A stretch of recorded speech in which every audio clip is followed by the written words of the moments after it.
आपने बुलाया मुझे?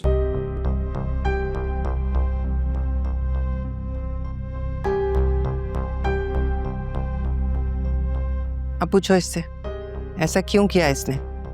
सारे जमाने के सामने हमें शर्मिंदा करके रख दिया। पूछो। मम्मी मैंने आपको पहले ही बता दिया था कि खामोश रहो आदिल। तुमने ऐसा क्यों किया? चल क्या रहा है तुम्हारे दिमाग में? चाचू मैं इनको पहले ही बता चुका था कि मैं निदा के अलावा और किसी से शादी नहीं करना चाहता हूँ। तो ठीक है, ये भी बता दो कि ये शादी करोगे कैसे? है क्या तुम्हारे पास? क्या हैसियत रखते हो कि इतनी बड़ी बड़ी बातें कर रहे हो?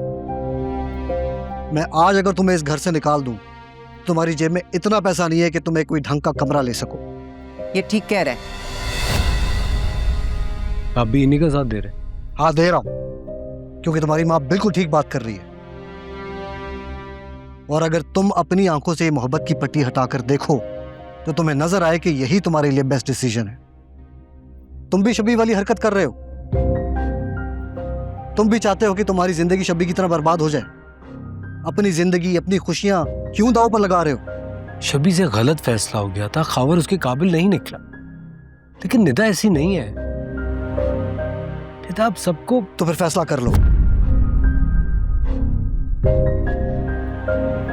अगर तुम्हें यह मोहब्बत का खेल रचाना है तो इस घर से निकलना पड़ेगा। क्योंकि आदिल, अगर तुम अपनी मां की बात नहीं मानोगे तो I am sorry, I will have to fire you from the job. चाचू इस घर के सारे उसूल के सिर्फ मेरे लिए है। मोहब्बत की शादी तो आपने भी की थी,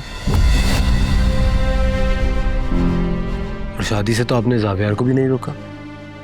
फिर सिर्फ मैं क्यों? Shut up! अब अगर एक और लफ्ज तुम्हारे मुंह से निकला तो मैं भाभी का भी लिहाज नहीं करूंगा। भाभी, इसकी शादी की जल्द से जल्द तैयारी करें। मैं भी देखता हूं कौन मेरी बात नहीं मानता इस घर में। ठीक है,